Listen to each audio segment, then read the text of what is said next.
Hey guys, it's Daniel, licensed therapist. I don't know about you guys, but in my opinion, marriages these days are painted in such a bad light. And so much so that marriages are actually on the decline. But I think marriage is one of the best things ever. I'm a huge proponent of marriages, and I feel like it can be the secret to your happiness. But also, I understand.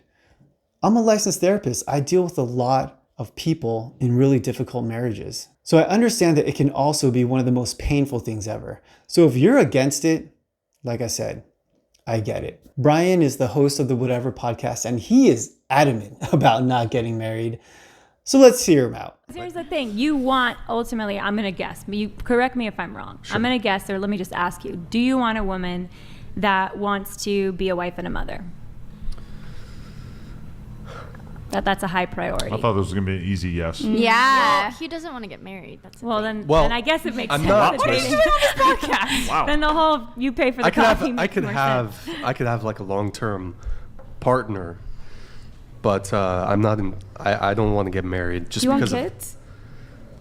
I'm strongly leaning towards yes, but I have to, of course, find the right person to have kids with. So. But you don't want to marry their mother. What's that? You don't want to marry the mother of your children. No, because of the state of the marriage laws and divorce laws in this country, it's I don't think it's a good move financially for a man. Prenuptial agreement? Yeah, what if you had a prenup? Well, I think looking at Kevin Costner, he had a prenuptial agreement with his wife. I don't know the full details of it, but a lot of men, my understanding is prenups are not bulletproof. True. Conceivably, the woman could say, let's say you were having a contentious divorce, the woman could easily say that she agreed to the prenup under duress and therefore it's invalid. So I am not familiar with the legalities of a prenup, and I don't know what happened to Kevin Costner, but whatever happened, I think was enough to spook Brian. But I just want to say regarding prenups, I am not a fan of them. And look, I understand that legally and financially, which I fully admit that I am not a professional at, prenups are probably the smart move. But if you're talking about relationships where your guy is a pro, I would say that a prenup is actually pretty hurtful. Sun Tzu, the author of The Art of War, he has this quote, and it says, "When your army has crossed the border, you should burn the boats and the bridges in order to make it clear to everybody that you have no hankering after home." And so that's what a prenup is. It's basically a boat or a bridge. So naturally, if you have one, in the back of my mind, you'll say, I have a safety net. I have a way out, which hurts the commitment to the relationship. Let's move on. Why would you trust someone enough to be the mother of your children, but you wouldn't trust them enough to marry them? Yeah, but how many people get married and have kids with people only for it to not work out? But do you think that was wise? For them, well, they just weren't a great judge of character, it turns out. Yeah, but or it could be the case that maybe people change. I actually love Adam's comment here. He says, not a good judge of character. I think he nails it. You can judge somebody's character, and before you get married to someone, you absolutely should judge their character. But I feel like Brian looks at marriage as if it's some kind of crapshoot. It's just some kind of random gamble. And I feel like he's saying that you have little or no agency to prevent somebody from divorcing you, breaking your heart, and taking all your money. You can't control somebody, obviously, but you can know somebody well enough before you make that decision. For instance, if you know that someone's values are based in commitment, based in relationship, and based in family, and that supersedes their desire for money or material wealth, you can be pretty confident that money is not going to be the main motivating factor when it comes to divorce. So I think Brian's coming from this hopeless, helpless, probably very pessimistic point of view, which I'm not a big fan of. Mm-hmm. Can I propose something? Sure. It seems like every other facet of life, learning to drive, getting a degree, getting certified to cut hair, people have to go through some sort of process to get some sort of training and get some sort of certification. But the two most important decisions that we will ever make, who we have children with and who we will marry, we think we're just going to make it on a whim, no planning, no education, no systems, no target, and it's just going to work out. I don't know. Of course people You're are. Conservative though, right? Absolutely. So I don't know. That seems like a bit too much government intervention. I said nothing for me. about government. Oh, okay. I don't think the government should be involved. Well, no, but at all. you were mentioning like driver's license, like having a light. Well, I think he's just saying that license there's or- like a longer There's a system to process it. that goes There's a into process these to it. things. Oh, okay. I'm not talking about the government. I think the church should be doing this stuff. I think people should be in Sure, sure, communities where there's older couples mentoring them that are decades ahead, helping them walk through this. My man Ruslan, I think that he is absolutely right. If you don't feel comfortable making the decision on your own, which I wouldn't blame anybody for, get some help. And Ruslan says that he feels like the church should be responsible for that. And sure, I think that that is a good idea, but it can be anybody. You can have help from your parents, grandparents, or family members, or if you have a good friend who has a really good marriage. Hey, even someone like a coworker or acquaintance with a really good marriage can be a tremendous research. Or maybe, just maybe, you can come to a pro, someone who deals with the mind and emotions and relationships for a living, someone who has a tremendous experience. A counselor can be such a good person to go to. They can tell you exactly what you want to look for and what to look out for. Well, I'm an egalitarian. When it comes to paying for the first date, I'm an egalitarian. You're an enigma, bud. I believe in equality. I mean, that's. I don't think that's equality in terms of equal dignity. I mean, it depends what you mean by equality. Well, but like you don't paying. expect the woman to be a man, right? Or maybe. Hopefully not. Okay. Hopefully. Shout out Gorlock. Nope. No, Yeah. I don't expect her. No, like obviously there are going to be certain roles that I'm going to fall into. I mean, I get why a lot of people are jaded today because divorce rates are so high and there's so many broken families. But like Ruslan was saying, there are systems, there are things you can do to really prepare and date like very intentionally to maximize the best outcomes possible. And people still have free will, so it's not like your spouse Sure. is never going to make a Right. mistake. Because I make mistakes in my marriage, like you're going to make mistakes, but by really preparing for marriage and really getting to know the person that you're going to marry before marrying them, get to know their community, their family, all these things, I think it makes sense to take the risk for the sake of the kids too. The risk of saying, yes, I'm going to commit to you for life no matter what. sure. Wow.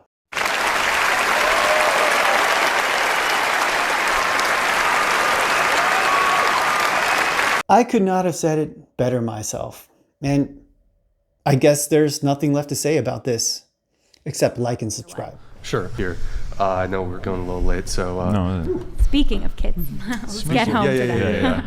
Thank you for your guys' patience. No, We'll wrap no, up here sure. in just a sec. But yeah, I don't know. There's a way to tip the scales in your favor in a marriage, man. That's all I want you to know. Yeah, I'm just like I've heard some absolute horror stories of men just getting divorced. They're financially ruined, and it's just brutal. And I've also I went to family court once. It was like a small claims case, and we were waiting for us to get to the small claims stuff. And prior to that, there was a family court proceeding, and it was a divorce proceeding with involving custody of children. And it was the most depressing thing I ever saw. These two people who I suppose previously loved each other to be so cold towards each other, and fighting over the kids and just the financial component. Like I said, trust me, I understand. I've been through it with my clients more than I care to, and I don't wish a divorce or separation on anybody. But once again, I gotta say and point out that Brian is coming from a place of disempowerment, and I feel like the whole panel is pointing that out as well, but he's not hearing it. But I have a problem with Brian's logic, because you can find a painful experience about anything, even the best things. You can see someone get violently ill from eating a taco. And then what are you going to say? You're going to never eat tacos again? I mean, you could say that, but if you follow that logic until its end, you're going to be bubble wrapped at home. Yeah, I hear you. I don't see what what can I get from marriage that I can't get from a long-term girlfriend? But I think that just like who you choose is so important. Like my mom works for a law office that deals with like a lot of divorces, and the stories that she comes home with sometimes are so like disheartening. And so, yeah, sometimes it makes me like a little nervous to get married because it's like, is this what it's like? But I think who you choose is just super important. I look at Meghan Markle and Prince Harry, like they're the perfect example of like why who you choose to marry is so important. I guess, but I mean, how many, like, what is the divorce rate? How many people going into marriage think, yeah, we'll probably be divorced, and inevitably they end up divorced? I think no prenup is going to save you if the woman is motivated enough. So let's get into some statistics about marriage and divorce. Contrary to popular belief, divorce is not at 50%. It's less than that, but let's just say that it's at 50%. Hey, that's a coin flip. That's pretty good. But hey, you want to lower that percentage, so let's look at the stats. Did you know that women are typically the initiators of divorce? They initiate divorce 69% of the time. And did you know, of all the women, there is an ethnic group that is the least divorced? Do you know who it is? Asian women. Way to go, Asian women. White and Hispanic women are twice as likely to get divorced, and Black women are 3 times as likely to get divorced. And did you know that employed people are twice as likely to get divorced? And also, homeowners are twice as likely to get divorced than people who rent. So you know what you have to do. You have to find an unemployed Asian renter. Then you'll be good. Obviously, that's ridiculous. But I think it kind of shows that using statistics to make this kind of decision is a bit ridiculous. And I feel like there should be much more emphasis on personal empowerment. Kind of the opposite of what Brian sees. But Brian, you're still going to have custody issues even if you don't get married. So like you're not going to escape those the brokenness. And I would just say like if you go into it, support. If you go into it expecting the worst outcome or fearing the worst outcome, and that's sort of like organizing how you make your decisions, then I do think you're not going to set yourself up for success ultimately. I mean, I think that's just being smart though, is recognizing the potential risks. I'm sure there's plenty of men that got married who, after the fact, after their divorce, are like, maybe I should have thought that through a little more. Well, definitely think it through. I don't think, I mean, that's Ruslan's point earlier. I don't think you should ever sign a contract with somebody who's rewarded for breaking it. I never really put that much importance into marriage, but then we had a kid, and all of a sudden it just felt so much more important. Like, oh, I actually am going to spend the rest of my life with this girl. Like, I should make it official, you know? Like, that just kind of, once we had the kid, it just seemed glaringly obvious to me. Whereas I was kind of in the same spot where I just didn't see a reason to, you know, involve the government in my relations, and never could have imagined myself doing it. Yeah, look, and if other people want, from a religious perspective, I have no issue with marriage. I more so, and this is something I'd love to see conservatives doing, because I feel like conservatives are definitely more on the side of men than liberals are. But I do think there ought to be a look at the marriage laws and the divorce laws to perhaps better protect men, you know, when it comes to, you know, there's alimony, community property, just there's a lot of potential negatives when it comes to marriage. I'll just say, Brian is obviously a smart guy, and it seems like he's looked into this issue extensively. And I think he has a point. Hey, look, I'm not a lawyer, so I don't know the ins and outs of divorce law, but I'm just going to assume what he says is true, and that men probably do get the short end of the stick most of the time. And if that's the case, I agree with Brian. We should probably change the law to make it more fair for men. But you can't look at marriages from a legal point of view simply because a marriage is a relationship. And the greatest influence you have on a relationship isn't some kind of legal leverage. It's actually being good at relationships. So if you really want to have a good marriage, it's not about changing the law. It's about being good at relationships. And it's about what this panel is saying, choosing someone very, very wisely. And I feel like that's the greatest influence that you can have. But Brian asked this question, what can you get from a marriage that you can't get from just a long-term relationship? And I think Adam answers it really well from his experience. He has a kid and he just feels like something isn't right. this is the mother of my child. I should get married to this woman. And I feel like what he's saying is there is a lack of commitment if you're not married. Commitment is one of the fundamental cornerstones of a relationship. The stronger the commitment, the better your relationship will be. And to me, the ultimate display of commitment is marriage. It's us making this pact saying, till death do us part, sickness and in health, no matter what happens, it's you and me.